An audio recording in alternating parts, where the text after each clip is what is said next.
le Président du Conseil des investisseurs privés du Bénin, Mesdames et Messieurs les professionnels des médias, Mesdames et Messieurs les chefs d'entreprise, bienvenue dans ce nouveau numéro du Club de l'économiste, une tribune consacrée aux hommes et femmes qui impactent le développement du Bénin, d'un pays d'Afrique ou du monde par leurs activités.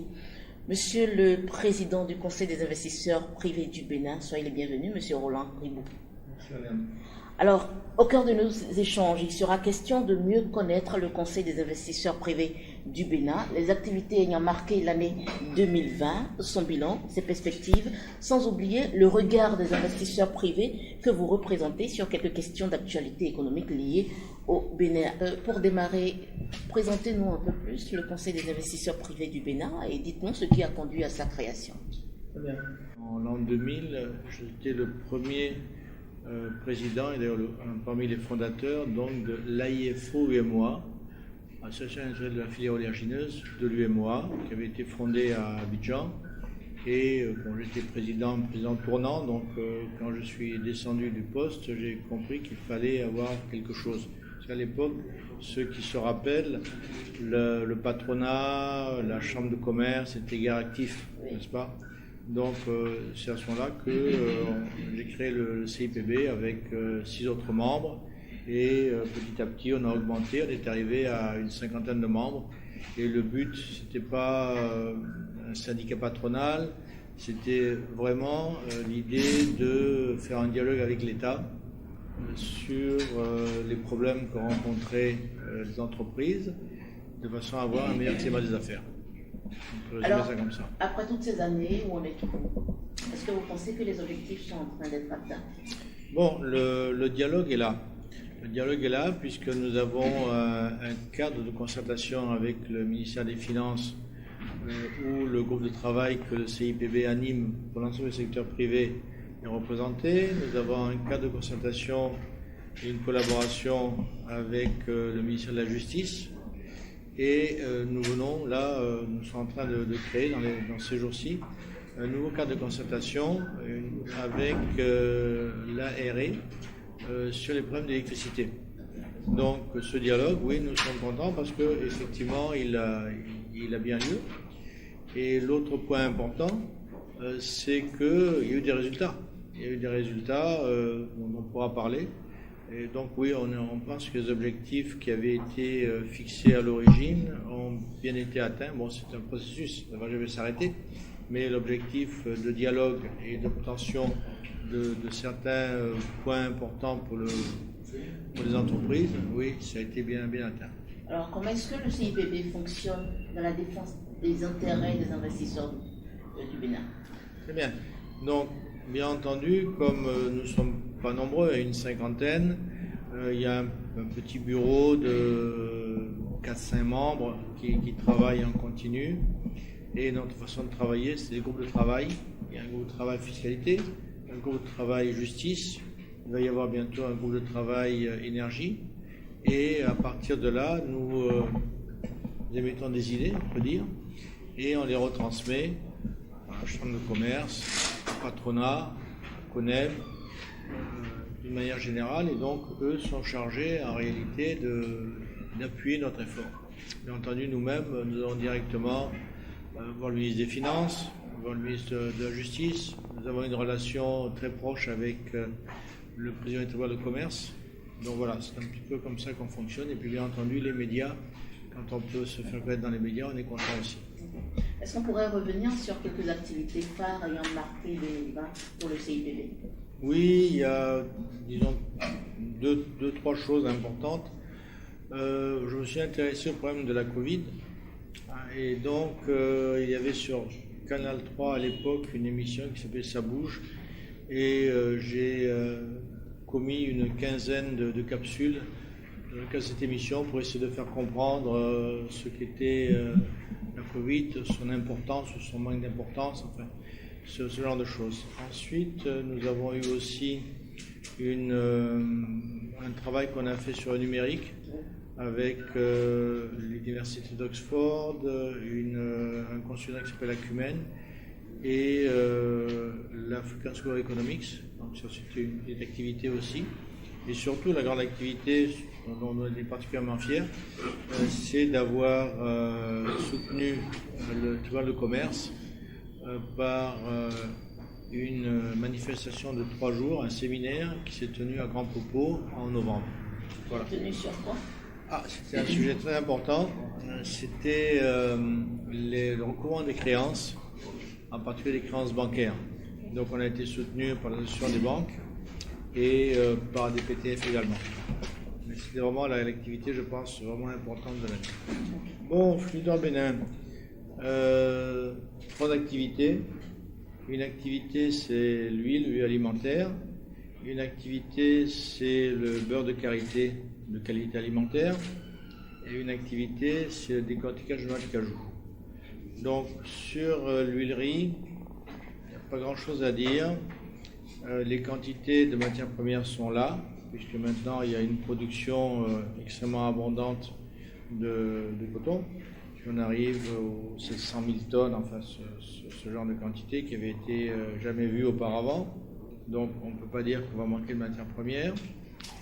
Le prix sur le marché de l'huile s'est amélioré du fait des difficultés qu'il y a désormais à transporter les marchandises entre, par exemple, l'Asie du Sud-Est et le Bénin, ou l'inverse. Vous le savez peut-être, mais il y a une pénurie de conteneurs dans le monde. Les conteneurs sont dédiés essentiellement au commerce entre la Chine et les États-Unis. Et ici, nos membres, ce sont des membres du CIPB qui travaillent sur le port, Bolloré et autres. Ils ont du mal à trouver, CMA-CGM, etc., ont du mal à trouver des conteneurs. Donc le prix de l'huile a monté, donc pour nous c'est bien.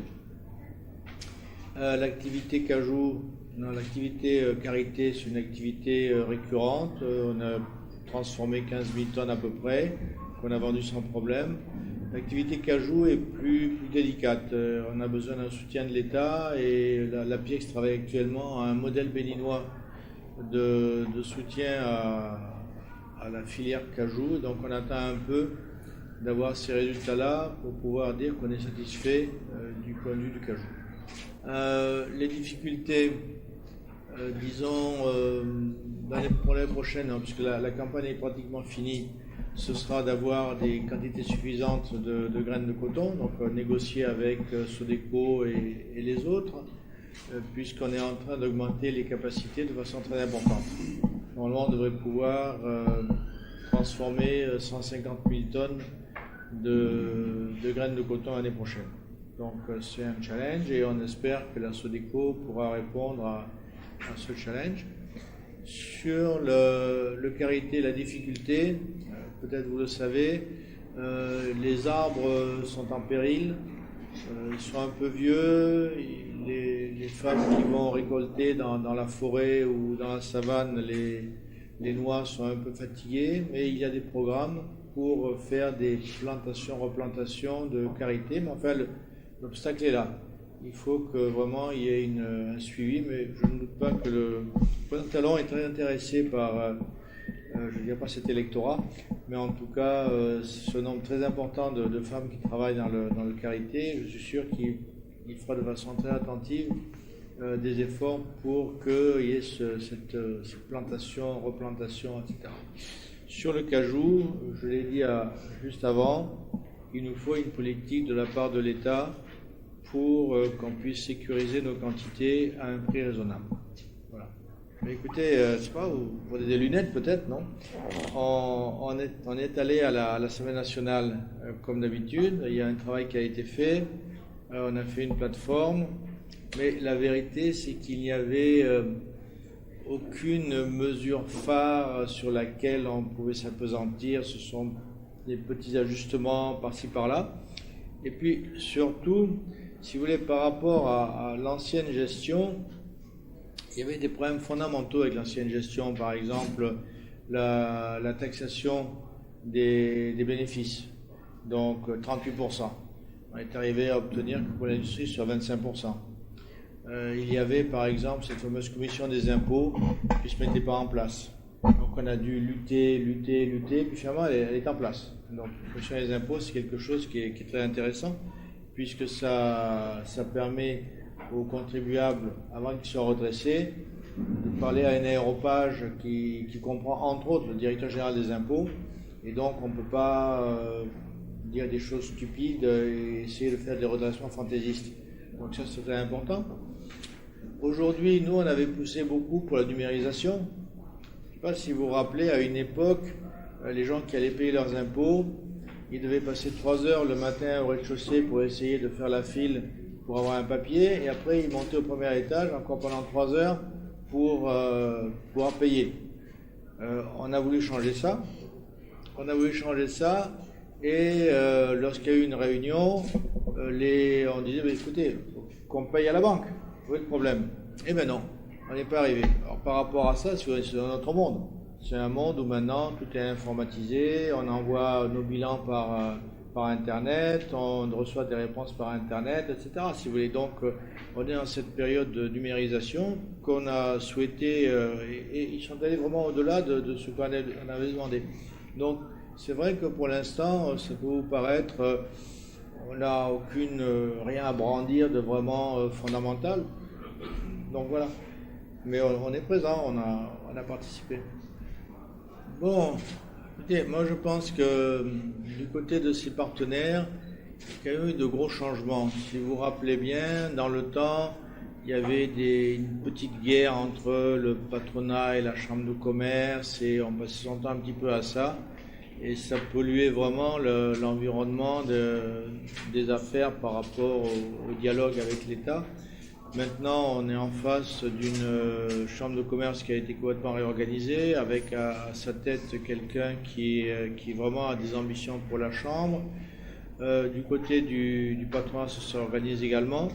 Et donc, nous collaborons avec ces deux entités en particulier, de façon à ce que ce que nous pensons être intéressant se soit répercuté. Par exemple, cet après-midi, il y aura une réunion, je dirais, inaugurale du groupe de travail sur l'énergie.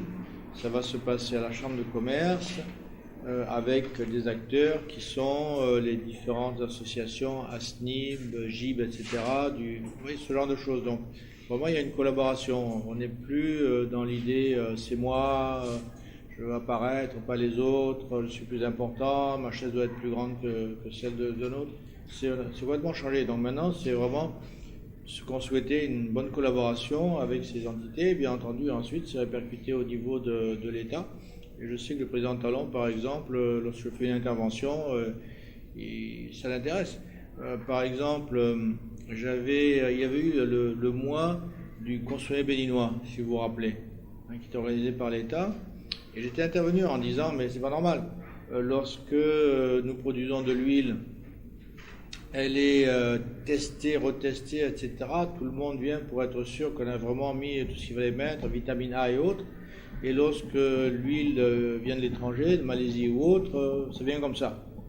Eh bien, récemment, il y a un petit comité qui s'est mis en place au niveau du ministère du Commerce, et nous aurons bientôt un décret sur la qualité, un grand laboratoire, et l'huile importée sera testée pour que les Béninois ne s'empoisonnent pas avec ces produits moins chers. Vous voyez ? Donc, il y a ce genre de collaboration.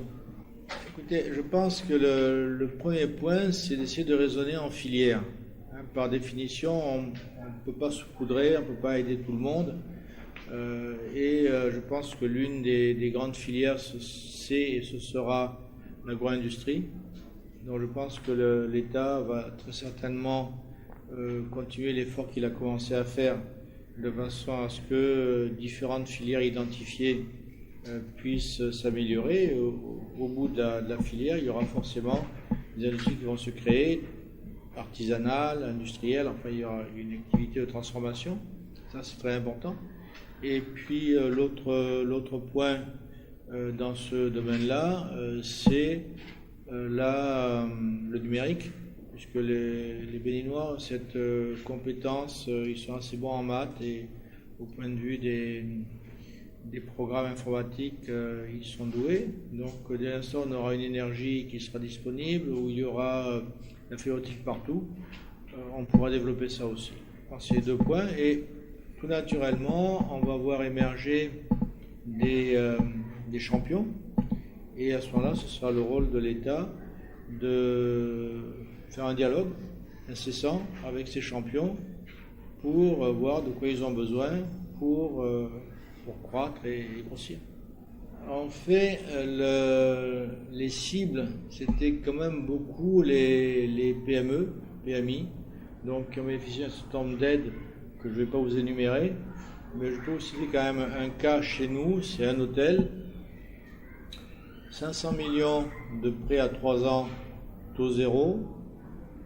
Pendant 3 mois, l'électricité gratuite. Pendant 3 mois, l'eau gratuite. Et ils ont payé 70% du salaire des gens pendant 3 mois. Donc il y a vraiment cet exemple-là que je connais parfaitement. Et je pense que ce n'était pas le seul et ce n'était pas le Novotel, en fait. La Covid, c'est un phénomène non seulement médical, mais médiatique également. Donc ça a impacté un certain nombre de pays qui ont pris ça très au sérieux, malgré les statistiques qui indiquent qu'en principe, sauf les gens qui sont dans des maisons de retraite, ça touche de manière mortelle 0,3% des gens. C'est insignifiant en réalité. Mais enfin, ça a été complètement gonflé, enflé, on ne parle que de ça. Ici au Bénin, nous avons 3000 morts par an de malaria, de palu. Nous avons peut-être actuellement 80 morts sur 12 mois de Covid. Donc, le gouvernement ici a été remarquable. Nous sommes, je pense, le seul pays d'Afrique subsaharienne à ne pas avoir eu de confinement général. Donc l'État a fait tout ce qu'il fallait pour préserver nos capacités à travailler, mais malheureusement, le Bénin est en relation avec l'international. Là, il a été assez touché. Pour vous donner un exemple, en ce qui concerne Fludor, nous avions un investissement, nous avions commandé des machines en Inde, et les machines ont été bloquées pendant des mois et des mois, parce que soit c'était l'usine qui avait arrêté, soit c'était le port qui était bloqué. Donc ça a vraiment créé des problèmes. Et à mon sens, ces problèmes sont causés par les autres, pas par notre situation. Bien évidemment, les hôtels, les agences de voyage ont été totalement impactés, avec les pays qui ont réduit fortement les déplacements. Donc voilà, maintenant vous parlez pour l'ensemble de l'année. Je pense que l'ensemble de l'année, on va avoir des bons chiffres, puisque les activités à certains paliers ont repris. Et je pense qu'en ce qui nous concerne, nous, il n'y a pas grand problème. Merci. Bon, je pense que l'État a déjà diagnostiqué ce problème. C'est le problème de l'inadéquation complète entre les formations et les besoins. Donc on forme des gens en quantité sur des choses qui ne servent pas à grand chose. Moi je me rappelle, j'ai eu un ami qui est dans la psychologie et autres, et il avait des étudiants pour psychologie du travail, 180 par an. Vous pensez qu'on a besoin de 180 psychologues du travail tous les ans au Bénin? C'est clair. Donc, etc., etc.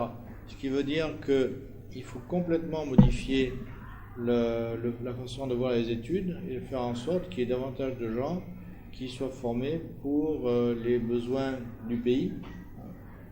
C'est pas seulement l'industrie, il y a même sur l'agriculture, de façon à ce que quelqu'un qui sort peut trouver un travail. Donc il y a un manque total de bonne formation. Je sais que l'État a passé un accord avec une école à Versailles pour former 600 formateurs de formateurs en technique. Donc dans les différents domaines, électricité, plomberie, etc. C'est ce genre d'attitude qui devrait permettre petit à petit d'avoir des gens qui soient formés et qui puissent rentrer chez nous, qui ne soient pas au niveau zéro, et qu'on puisse à ce moment-là utiliser, et qui puissent monter dans la chaîne des compétences.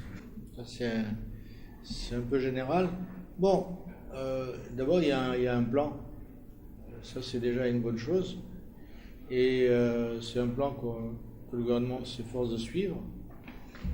Et ensuite, il y a un effort d'assainissement, en particulier des finances et la façon de gérer un certain nombre de choses. Et enfin, il y a un souci de mieux gérer je dirais les utilities, les choses qui sont fondamentales pour que le pays fonctionne en général. Donc, vous voyez, par exemple, on a confié à des experts la gestion de l'électricité avec la SBE, M. Paradis et son équipe. On a confié la gestion du port à une équipe de gens du port d'Anvers qui sont des grands spécialistes. Le port d'Anvers, c'est un des grands ports mondiaux. Et également l'aéroport de Cotonou a été confié à une équipe. Je pense que ce sont des systèmes qui vont permettre au pays de mieux marcher. Bon, il y a encore des petites coupures d'électricité, on le remarque. Enfin, disons que dans pas longtemps, j'espère, il y aura une électricité de bonne qualité qui pourra être fournie à tout le monde et ça va permettre vraiment de se développer. Donc voilà, je pense que c'est un petit peu ça. En si peu de temps, on peut tout faire. Mais enfin, je pense que déjà, c'est cette façon d'analyser les problèmes et de commencer à y remédier, c'est quand même très bien. Ah, oui, écoutez, l'homme d'affaires, c'était très dur, hein, parce qu'il avait un quasi-monopole sur les graines et puis il voulait le faire payer de plus en plus cher.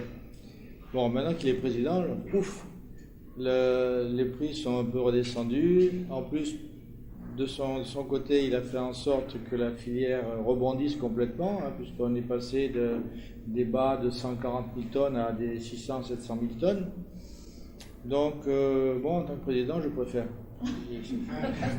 Avant, je passais mon temps à combattre contre la SHB, qui appartenait, pour obtenir des graines.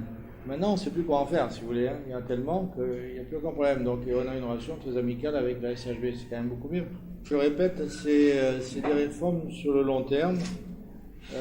Et bon, l'énergie, c'était une horreur il n'y a pas si longtemps. Ça s'améliore, c'est pas encore parfait. Mais je pense que déjà, ce genre de choses, on le ressent. On a une énergie qui est de meilleure qualité déjà. Ça coûte beaucoup moins cher, surtout que pour l'instant, il y a une subvention sur l'augmentation qui a eu lieu. Peut-être un jour, on pourra se débarrasser des groupes électrogènes. Dans ce cas, ce serait une énorme économie. Donc ça, c'est un bon point. Le reste, je pense que le but d'avoir une fiscalité qui soit plus équitable et puis qui commence à toucher l'ensemble de la population et pas seulement un petit groupe d'entreprises du formel ciblé, c'est quand même une bonne chose. Si vous prenez par exemple cette affaire de facturation, ça va très loin puisque on essaye finalement de faire entrer dans le système un tas de gens qui n'y étaient pas. Donc pour nous, ça va signifier une fiscalité plus étalée, plus équitable. Donc sur le moyen terme, je pense que les réformes vont toutes dans le bon sens. C'était déjà un gros effort de faire un tel programme.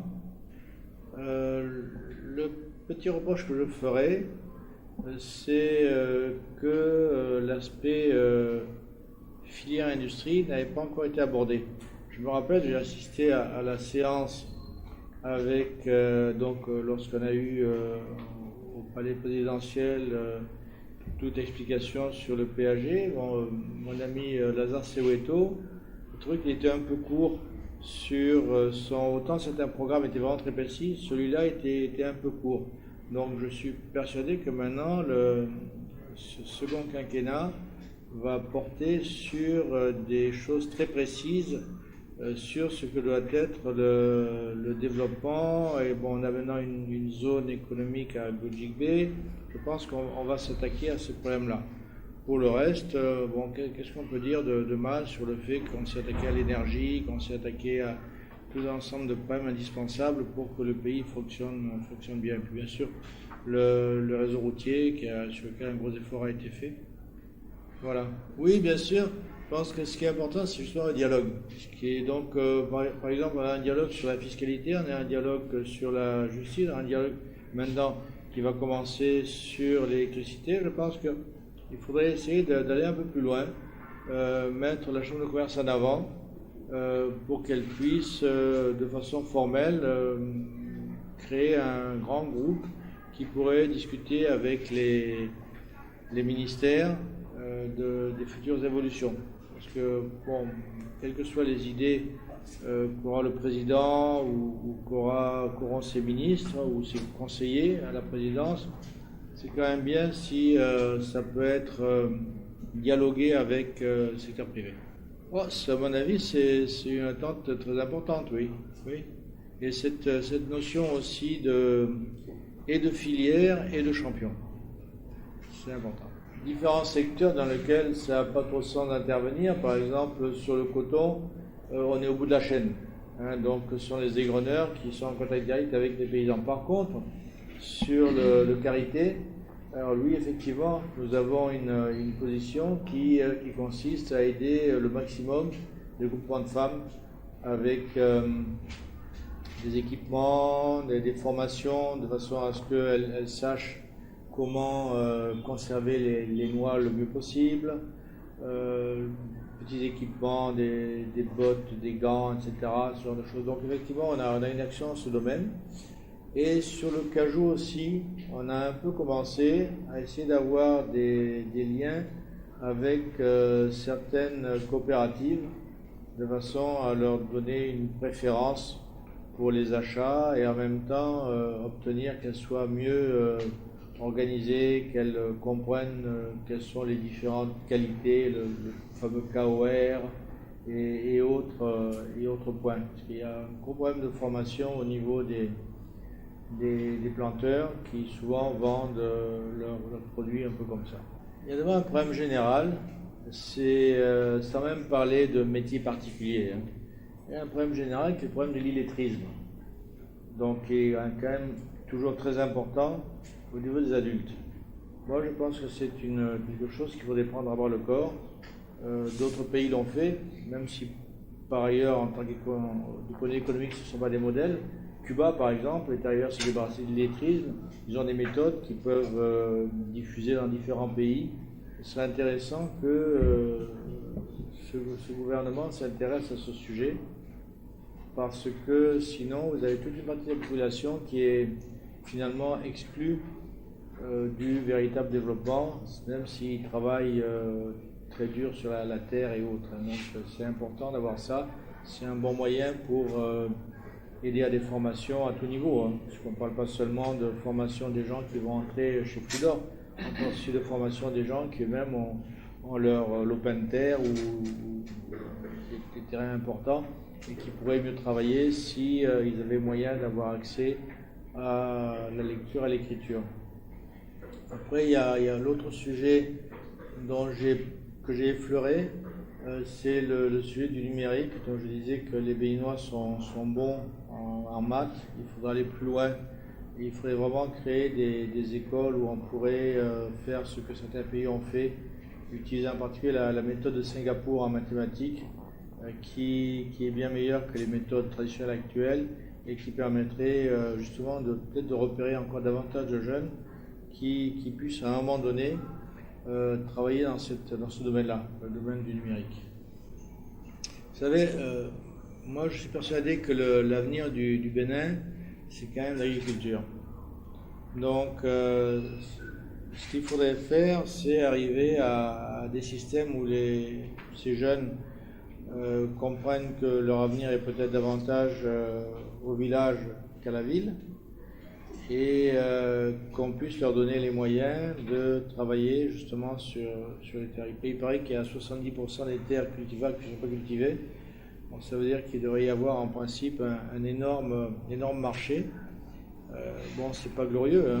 C'est souvent beaucoup plus intéressant de se dire tiens, je suis un informaticien, je fais des programmes, je dialogue avec le monde entier, mais tout le monde ne peut pas le faire. Et à un moment donné, on est bloqué par un marché qui finalement est étroit. Là, il n'y a pas un pouvoir d'achat extrêmement important et vous ne pouvez pas simplement copier les emplois qu'on trouve dans des pays où le niveau de vie est 10 fois, 20 fois supérieur à celui d'ici. Mais par contre, il y a possibilité de travailler à différents niveaux dans l'agriculture. On prend par exemple, bon, pourquoi créer une entreprise forcément, et pourquoi pas imaginez une greffeuse, une femme greffeuse, peut très bien travailler pour elle-même, et puis elle va greffer un anacardier. C'est un métier pour les femmes en réalité, elles sont vraiment là-dedans. Et elle peut très bien gagner sa vie. Il faut effectivement choisir sans avoir peur de se dire c'est pas noble, etc. L'essentiel, ce qui est noble, c'est de travailler. Il faut choisir ce genre de choses. On n'est pas assez connu. J'espère que grâce à cette réunion-là, je serai un peu mieux connu. Mais c'est vrai qu'on n'a pas beaucoup de moyens pour faire une publicité régulière, mettre des bandeaux sur les journaux de temps à autre et autres. Bon, on a un site internet qu'on est en train de remettre en l'état, mais c'est vrai qu'on n'est pas très connu dans le public puisque personne n'est obligé d'adhérer au CIPB. Il n'y a pas comme la Chambre de commerce des obligations d'avoir une carte de ci, une carte de cela. Donc, bon, c'est vrai, ça c'est le premier point. Notre cible, c'est quand même une cible un peu ambitieuse, puisque nous prenons des gens, des centres d'entreprise qui ont investi au moins 1 milliard. Bon. Donc déjà, ça crée une petite limite. Hein. C'est pas obligatoire, parce qu'il y a des entités comme par exemple des cabinets d'experts comptables qui n'ont pas ce chiffre-là, mais qui ont une réputation par ailleurs. Enfin, l'idée, c'est d'éviter l'informel. Donc, quelqu'un qui investit 1 milliard, déjà, il est un peu bloqué. On espère qu'il va essayer de travailler dans le formel. Donc, c'est notre ambition. Bon, après, donc, on prend des listes, on regarde les gens, on voit dans les journaux, tiens, une telle entreprise qui vient d'apparaître, on les démarche. C'est un peu comme ça. Les autres entreprises, non, franchement, on les connaît par d'autres systèmes. Bon, bien sûr, on est à la Chambre de commerce. On a une très bonne relation avec le président de la Commission d'industrie. On a des bonnes relations avec les 2 associations d'industriels, au travers desquelles on connaît donc d'autres entreprises. Bon, voilà. C'est un peu... Mais notre idée, à la base, c'est... bon, on pense qu'on est à peu près le nombre qu'on devrait d'une 50aine, peut-être 60, on ira un jour, mais je pense pas que ce soit très extensible. Et à partir de là, dans des gens qui finalement se dévouent, puisqu'ils payent une cotisation pour un service qui est donné à tout le monde. Ils ne payent pas pour un service qui est donné exactement à eux. Donc, mais ils pensent qu'indirectement, ils vont en bénéficier. Alors effectivement, si on arrive à obtenir que le taux d'imposition de 38% passe à 25%, ils en ont bénéficié, donc ils sont contents que ça existe. C'est pour ça qu'ils sont là. Mais je ne pense pas qu'on puisse attirer une infinité d'entreprises. Donc on est pratiquement à l'étiage, je pense. Hein. Voilà. Le problème, si vous voulez, c'est qu'effectivement, ici, on a une mentalité de commerçant. Ouais, on achète, on vend, et on fait un profit, etc. On loue l'entrepôt, pire. C'est vraiment quelque chose qui est un peu naturel au Bénin. L'état entrepôt du professeur Higuet. Donc on achète les marchandises, on les vend au Nigeria et l'inverse, etc. Donc ça commence mal. Parce qu'avec ce genre de mental, pourquoi investir dans quelque chose qui vous rapportera dans 4-5 ans? Vous voyez? Et peut-être pas d'ailleurs. Hein, donc c'est un peu déjà le problème. Donc déjà, il n'y a pas vraiment un appétit de la part des Béninois pour créer des industries. C'est pas un problème. Maintenant, vous posez la question de l'investissement étranger. Ça, j'ai un peu de mal à vous répondre. Bon, on vient de refaire un code d'investissement un peu plus favorable, peut-être. Logiquement, que cherche un investisseur étranger, cherche un marché. Donc, l'argument de la PIEX, c'est de dire on est au centre d'un marché énorme, etc. Et donc, c'est pas faux qu'on est près du Nigeria, et les gens ont peur du Nigeria, hein, ils ont peur. Donc, peut-être c'est bien de s'installer ici pour vendre sur le Nigeria. Le Nigeria lui-même crée un tas de problèmes à ceux qui veulent vendre chez lui. Bon, moi je répète, hein, je pense qu'il faudrait avoir, peut-être, moi je parle sans être les mains dans le cambouis. Par exemple, imaginez, île Maurice, qu'est-ce qu'ils ont fait? Ils ont commencé avec, comme la Tunisie d'ailleurs, ils ont commencé avec le textile. Hein, donc faire des vêtements, et puis après ils sont passés à autre chose. Je pense que le ministre Ouadani a essayé. Pour l'instant, on n'est pas encore arrivé à tomber sur quelqu'un qui ferait ça, mais à mon avis, c'est un petit peu comme ça qu'il faudrait démarrer. On pense à une filière, on voit vraiment si cette filière peut être lancée, et puis à ce moment-là, bon, bien, si c'est intéressant, il y a quelqu'un qui viendra, un deuxième, un troisième, un quatrième, etc. C'est un petit peu comme ça qu'il faut, à mon avis, prendre les choses. Mais, je vous dis, c'est facile de parler comme ça, hein. Quand on est sur place, je pense que lui-même est allé en Chine, je ne sais pas combien de fois, et peut-être il y a des obstacles qu'on ne connaît pas, peut-être que pour eux le marché est trop petit, ou parce qu'ils ont peur, ils préfèrent aller ailleurs, je ne sais pas. Franchement, je n'ai pas d'explication à votre question, d'autant que les conditions sont quand même bonnes. C'est un pays stable, c'est une monnaie qui est stable aussi. La fiscalité, bon, c'est pas délirant. Bon, non, je peux pas, je sais pas. À titre personnel, je peux conseiller des gens, mais enfin, adopter un filleul, ça va jusqu'où? Ça va jusqu'où adopter un filleul? Vous lui donnez de l'argent aussi? Qu'est-ce que vous faites? Il y a des gens qui viennent me voir et puis je les conseille, mais enfin, je pense pas que c'est des filleuls, ce sont des gens à qui je donnais des conseils sur faire telle chose, si vous voulez. Mais c'est compliqué, parce que après, vous êtes prisonnier du conseil. Et si la personne échoue, elle rend un peu responsable. Mais non, je dirais, je le fais naturellement, mais je n'ai pas conceptualisé la chose. Alors, nous sommes au terme de cette émission. Monsieur Roland Riboud, votre mot de fin. Oh, ben écoutez, très égoïstement, j'espère que cette émission aura permis au CPE de se faire connaître davantage.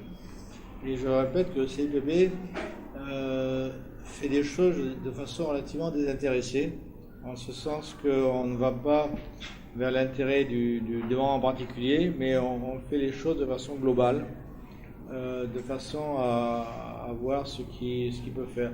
En mot de fin, je voudrais vous parler quand même un petit peu de la démographie, qui est le problème fondamental de tout pays. Vous avez des pays qu'on dit du Nord, hein, par exemple le Japon ou autres, qui sont en train de s'effondrer parce que leur démographie s'effondre. La Chine, bien qu'elle fasse semblant d'être une hyperpuissance, aura des problèmes dans 10, 20, 30 ans de population vraiment colossaux. La Russie, sa population se réduit. La France, on essaie de remplacer les Français de souche par d'autres sans grand succès. Donc, ces pays-là ont des problèmes. Ici, nous, on a le problème inverse, dont j'ai parlé un petit peu, essayer d'avoir une démographie raisonnable, positive, bien entendu, hein, donc plus de deux enfants par personne, mais des gens qui soient tous bien nourris, éduqués, etc. Et c'est pourquoi je parlais d'éducation de tous, d'alphabétisation, parce que c'est vraiment la base à partir de laquelle on peut espérer que les gens commencent à penser à leur avenir, lisent, s'intéressent et puis vraiment évoluent. Dans ce cas, le Bénin a un avenir extraordinaire. Voilà. Merci. Alors, des avancées notables depuis la création du Conseil des investisseurs privés du Bénin et assez de bonnes perspectives si le gouvernement de la rupture continue sur sa lancée de réformes déterminantes et engageantes. Roland Riboud, président du Conseil des investisseurs privés du Bénin, était l'invité du club de l'économiste de ce jour. Merci à tous d'avoir été là. Merci de nous avoir suivis. On va faire juste après la photo de famille. Merci. Merci, madame. Merci.